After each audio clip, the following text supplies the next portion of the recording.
Hi there, everyone, and welcome to the UXF channel or the Tech in Music Ed channel. It's been a while since I've posted anything on that channel as well. I'm going to dual post this one, partially because some of my followers on UXF are music educators, and this might be of interest to you as well. I wanted to finally post a review of this device. This is the Donner N25 MIDI keyboard, and we have bought a number of these. I think we've bought about 45 over the last couple of years. Long story short is we had a portable MIDI lab that we would send to our elementary schools, and they would rotate between buildings. In fact, we had three of them. They were large, they were heavy. The custodians hated dealing with them. And then when we used them, there were electric cables everywhere. And there were even issues with the fire marshal last year when the fire marshal came in. So those had been around for a long time. Big, heavy duty transporters that held about a lab of 40 different keyboards, usually like a Yamaha, not super high end keyboard, but a Yamaha keyboard with sounds. And then teachers would go for about a month or 2 months, depending on the teacher, doing a keyboard unit. One of my fellow colleagues in the district approached their parent teacher organization about getting small portable keyboards instead because our students in K through 2 have iPads and students 3 through 5 have Chromebooks. So she went that way, and I asked my PTSO. We had a grant and I wrote a grant for it and they approved it. So I bought a set of about 40 of them at that point to use at my school. And then I also bought USB dongles to the former Lightning adapter. I have both the single prong and the one that allows you to charge at the same time. Probably didn't need that. None of them, I think, are actually Apple, which may be part of the problem. But what we found was that the iPad didn't connect really well to the keyboards just by themselves. The dongle was an issue. A lot of dongles broke, had to replace them. That's why we have two different types. Originally went with the bigger ones, thinking if they needed to charge at the same time. The other aspect we found with the problem with the iPads is that there was no singular piano app that worked with MIDI that didn't have a billion settings. And when you have multiple settings, there are a couple, like we have one from Korg that we have used. There's one from iGrand Piano that work great if everything's plugged in right and the adapter's working and the cable's working, everything's great. But there are so many settings on the piano and so many different things that they can do that students would just mess around with those settings instead of doing what they were supposed to be doing. And there was no way to lock them out of those settings.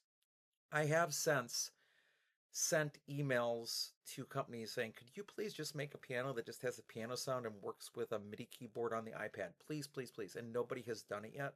Even if it was sold for a certain amount of money, that would be totally worth it. But there's nothing out there. And you certainly don't want to get into GarageBand. And again, nothing wrong with GarageBand. I love it. But for kids, maybe middle schoolers, high schoolers, there's just too much for them to get into that they're playing around with other stuff. And all of a sudden they're out of the piano or they're into a different instrument and they're calling you over. I don't know what happened. Yeah, you do. You were messing around instead of doing what you're supposed to do. So there's no way to just lock them into just using a piano app. Furthermore, the iPad doesn't have web MIDI. For some reason, Apple has continued to think that web MIDI is a way that bad things can happen to your iPad. So it is still blocked in Safari or Chrome, even if you download Chrome on an iPad. So you can't go to Chrome Music Lab and use the piano there. You can touch the screen and use it, but you can't use it with an external device. So with all that in mind, the iPads were just not working. So I ended up finding an app called Xyloph, XYLOPH, and we have something called Apple Classroom where you can control a classroom set of iPads, and it's all managed by the district. And you can lock the iPads, you can lock students into one app, and I could lock them into Xyloph, and they were playing a xylophone, reading notes off the page. So more of an Orff-like experience, not completely, but a piano experience kind of shifted into an Orff setting rather than pure piano in grades K through 2. And then in grades 3 through 5, we used Chrome Music Lab instead. And with GoGuardian, which is the program that our 3rd through 5th graders use, or actually district-wide, for controlling devices and that sort of thing, you can actually lock a student into a particular website, even a sub-website. So I can go to Chrome Music Lab, Shared Piano, and lock them into Shared Piano. That's the only thing that they can use during that time. Now, can I make sure that they're playing what they're supposed to be playing on the page at a certain time? No, I can't control that specifically, but I can at least make sure that the guardrails are up, that they're in the right app. Just like on iPad, I can guardrail you into this particular piano app, but I can't stop you from doing settings. The only setting you can do in Chrome Music Lab Piano is you can get into a drum set and things, but even then, those you aren't changing the setting where you're changing volume and echo and all sort. It just it's it's straightforward. So that's kind of what we've been doing. K through 2 has been using this app called Xylof, and then 3rd through 5th has been using Chrome Music Lab. So how do they work? Generally, pretty good. They work flawlessly with the Chromebooks. So you just plug in one side and go to the Chromebooks, and it's good. We currently go USB-C on these keyboards into the Chromebooks with just a normal standard USB, square adapter, and they work. Now, here's the problem. We are seeing a decent failure rate on these keyboards. Now, they are being abused at times by kids. I've had students rip up keys intentionally, have kids that have banged on them, kids that have done other things to them, dropped them. They take a beating. So these maybe weren't designed for that, and they are the lowest price point into such a portable MIDI keyboard. That said, you still would hope that they would last in an environment a little better than they have. So I know for sure we've got 1, 2, 3, 4, 5, 6 here that are non-functioning in different states. And then I know that I've had to get rid of 3 more. Recently, in situations where keys have been ripped up, I've been disassembling old units and then replacing the sections of the keyboard. The one thing that I can't do is when a key stops responding, I don't have the electrical knowledge to go in there and find out why that circuit isn't working the way that it's supposed to be. I'm not sure that it's cost effective because these are about currently $43 a piece. I'm not sure it's cost effective to ship them to an electrician to fix them. I've reached out to Donner, and they said, well, the warranty's out from when you ordered them, so we can't help you. That was their response. And I'm like, I've got 40 of these. And their response is, well, we take it to an electrician. So not very helpful in that regard. And I was even asking, like, is there anything I should be looking for that you guys have seen? Nothing. So from the area support, Donner could be better. Now, are they honoring their warranty? Absolutely. I had one replaced under warranty in the past, but they could go a little bit further out of warranty considering the number of units that we have purchased of these. So I think for our next batch of keyboards, I might go up in price a little bit and try a couple other different brands to see if they hold out better than the Donner. So by saving a few dollars, maybe I've shortened the lifespan of them. So we currently should have a set of really 35 working keyboards. Currently, as of today, I have 27. So, and I desperately need 32. So before next year when we do our piano lab, I have to come up with 5 more of these, which again translates to just over $200. And of course, music budgets are not great anywhere. So other than that, they work great. I wouldn't need the program pedals. I wouldn't need the joystick. And then what's weird is they put a little rubber cap on the joystick. And of course, kids rip that off too. So I preempt them on that. I just take off the rubber cap. I've got them saved somewhere else. And then they can shift octaves. They can transpose. Kids get in trouble. They're like, mine isn't right. And so, by the way, the simple answer to that for reset is unplug it from your Chromebook, plug it back in. And then next year, we're going to see how it works with the iPad. So I've got on my MacBook here, this is not a Chromebook, but it works basically the same. I'm running a USB-C to USB-C connection here, and that's something that we're going to need to do next year, and I'll talk about that in a minute. But basically, and this is one that may not be totally functioning, which is fine because then I can show you that. The lights light up so I know that it's getting power. And from there on, I've got nothing. But the last note works, which is interesting. So you can see what the problem is. It's like certain keys stop functioning. So we're not even talking about the student that rips up the keys intentionally and breaks the device. We're talking about the student or the device that stops functioning with the little pads. So I just thought I would show you what I'm seeing on a device that I've taken apart where certain notes weren't working is from this plunger. So when the key hits that plunger, that's when it makes the sound, to this plunger, this circuit board isn't working. And as you trace here, I'm not sure if it's the small chip that's malfunctioning because there's one for each key, white or black key, or if there's a break in the soldering of it. Doesn't look like it. If those chips can be replaced, or if it's even worth it at $42 a piece to do that work. I'm not sure, but I just wanted to pull it apart. Now, again, I can replace everything else on the keyboard, but this is the one part that I cannot address.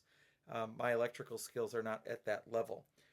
And incidentally, if you're interested in disassembling one of these, what I've found best is you take out all the screws and then you start running a screwdriver here, and there are like 5 points that connect there. What's interesting is this circuitry never seems to fail. It's the circuitry on this board that's seeming to fail. So the lights and the buttons never stop responding. It's the keys on this board that make particular ones not useful. And incidentally, what are our solutions on iPad? One is the app iGrand Piano. That is one. The problem is kids can then do too many things. There's 3 standard pianos that they can use, but then they can get into other settings that become issues, all sorts of things. They can start running a metronome and things that we don't need them to do. We just need a piano. And then the other that we use is the Korg. I'm trying to remember the actual name of it. It's the Korg module. And that also works well, but then the kids start messing around with these dials and there's no easy reset of that. So I've reached out to both iRig and Korg and said, can you guys just make a simpler one? And while we're talking about it, I'll also mention Zyloff. This developer helped me with this because this was her original version with these colors here. And I actually helped her get some sounds for this, but she was able to allow it to have Boomwhacker colors, which is what I use. I figure if you're learning with colors, the one exception is ukulele strings, because unfortunately the kids' strings don't match these colors, so I have to deal with what they've got. But everything else, I try to do Boomwhacker colors so we have a common consistency across the curriculum. So ultimately, you can change whether you're in sort of the international solfege. Remember, it's C internationally rather than T. And you can have the color scheme of the dark green or the light blue, which is another standard that some places use. The method I've used for the most part that I've made videos of for my students to play with, so I created backing tracks so they can practice with it and play it, and it sounds more entertaining than just playing it, is a method called the Music Kids Color Method. I'm not saying it's a great method. I'm not saying the songs are that exciting by any means, but it was a way for students to play with color. And I did have to modify from a blue actually, and those I had to go through and change all the colors for my own videos that I made of it so that my students could play along with matching Boomwhacker colors. Also, then we can use the songs if we need to for Boomwhacker, for Ocarina, whatever we want to do when we're using a colored scheme system. But unfortunately, that Music Kids Color method is not currently available on the Teachers Pay Teacher store where I originally bought it. It's just taken off of there. And I believe that developers or the creators of that product said they were either coming out with a new version of it or that they had moved to a different version, a CAT method or something like that. Nonetheless, that's kind of how I approach piano, and that's how we're using these Donner N25s. Now, what keyboards would I use in their place if I didn't get the Donners? The goal here, I need USB-C to USB-C, so I do not think I can use Akai or Akai or whatever it is boards. I can't. I know they're good. I've had one for many years. Not going to use the Donner. It's $42.99 currently. So I'm forced into something else. So I have been considering the Nectar. I believe that is a USB-C. I would have to check. It might be a mini USB. Don't want to do that. And then there's a couple of these that also have Bluetooth. And why this might be interesting to me is we've made the decision in our district that we're going back to all iPad for K through 5 instead of K through 2 iPad, 3 through 5 Chromebook. So I've got to have devices that work with iPad. I'm not sure of what the nightmare would be to connect Bluetooth to basically 32 students at a time and get them going. With the older kids, they might figure it out, but I think with kindergarten, much of our 30-minute class period would be absorbed connecting their devices to Bluetooth. I might be wrong, but this is interesting to me at $45.99. And then I believe it was the company Lakato had one as well in around the $59 range, about the same sort of device.